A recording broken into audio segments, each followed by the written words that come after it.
और साल 2023 में रुपया अपनी एक चौथाई कदर खो बैठा। रबा साल इंटरबैंक में डॉलर 226 रुपये 43 पैसे से बढ़कर 281 रुपये 86 पैसे का हो गया। इसी पर बात करने के लिए हारिस ज़मीर, हेड ऑफ बिजनेस डेस्क, हमारे साथ मौजूद हैं। हारिस ज़मीर, ये साल 2023 इसमें जो रुपए की कदर कभी हमने बढ़ती हुई दिखाई दी, कभी हमें कम होती हुई दिखाई दी, लेकिन ओवरऑल तकरीबन 226 से 281 रुपये तक गया। क्या कुछ हुआ इस पूरे साल में?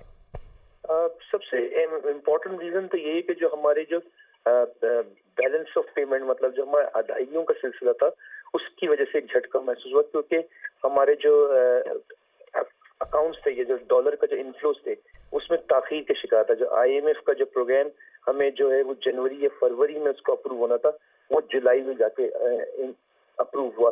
साथ ही जो दूसरी जो रेमिटेंस वगैरह, उसमें एक हमें स्लो डाउन नजर आया, एक्सपोर्ट में स्लो डाउन नजर आया, और माशी जो सुस्त रही है उसमें हमें एक्सपोर्ट्स भी कम हुई।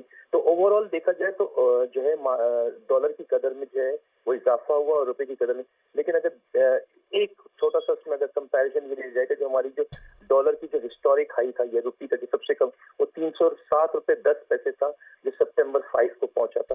उससे अगर देखा जाए तो उसमें थोड़ी सी तकवीत महसूस होती है कि उसमें 19 रुपये तक का गेन हुआ है। लेकिन हमें नेक्स्ट ये जो 2024 से जब बातचीत हुई है, उसमें हमें अदायगियों का जो है वो सिलसिला बरकरार है। अप्रैल में बॉन्ड मैच्योर होगा, तो 2024 के अंदर जो है नया जो साल शुरू होगा, उसमें हमें देखना पड़ेगा कि हमें कौन सी माशी इस्लाहतें प्लस ये कि जो इकोनॉमिक जो करनी पड़ेंगे। ठीक है, बहुत शुक्रिया हारिस साहब का।